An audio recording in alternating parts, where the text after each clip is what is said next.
আজকে রান্না করব পাবদা মাছ। তো পাবদা মাছ ভুনা করব। তো পাবদা মাছ ভুনা করার জন্য আমি কড়াইয়ে তেল দিয়ে দিলাম। তেল দিয়ে এখন এখানে পেঁয়াজ কুচি দিয়ে দিব। পেঁয়াজ কুচি দিয়ে এখন পেঁয়াজটা ভালো করে নাড়াচাড়া করে নেব। পেঁয়াজটা আমি আরেকটু ভালো করে নাড়াচাড়া করে নেব ব্রাউন কালার পর্যন্ত। তো পেঁয়াজটা দেখতে পাচ্ছেন আমার ব্রাউন কালার হয়ে চলে এসেছে। এখন এর মাঝে আমি একটু পানি দিয়ে দিলাম যাতে পেঁয়াজটা পুড়ে না যায়।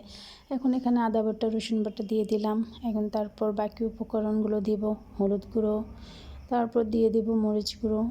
সব কিছু দিয়ে একটু ভালো করে নাড়াচাড়া করব। মরিচ গুঁড়ো দিয়ে দিলাম।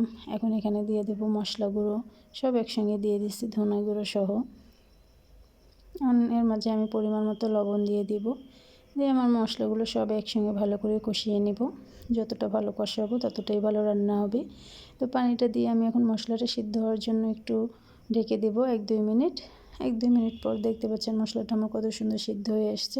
মশলাটা এখন আমি ভালো করে কষিয়ে নেব। তো ভালো করে কষানোর জন্য আরেক চুলায় রাখতে হবে। তো মশলা থেকে যখন তেল বের হয়ে আসবে তখনই আমার মশলাটা পারফেক্টভাবে কষানো হয়ে যাবে। তো মশলাটা আমার কষানো হয়ে গেছে। এখন আমি এর মাঝে দিয়ে দিলাম কেটে রাখা টমেটো দিয়ে আমি ভালো করে নাড়াচাড়া করে নিলাম। করে নিয়ে এখন আমি একটু ঢেকে দিব টমেটোটা যাতে সিদ্ধ হয়। তখন আবার আমি ভালো করে একটু নাড়াচাড়া করে নেব।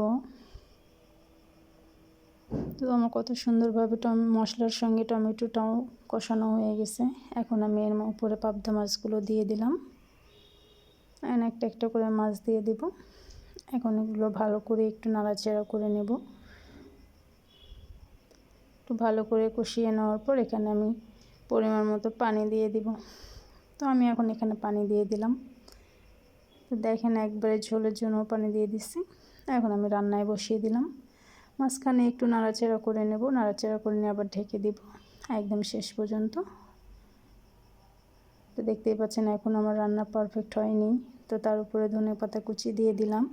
দিয়ে ঢেকে দিব 2 থেকে 3 মিনিট। তারপর দেখেন আমার পাবদা মাছের ঝোল কত সুন্দরভাবে হয়ে গেছে। ধন্যবাদ।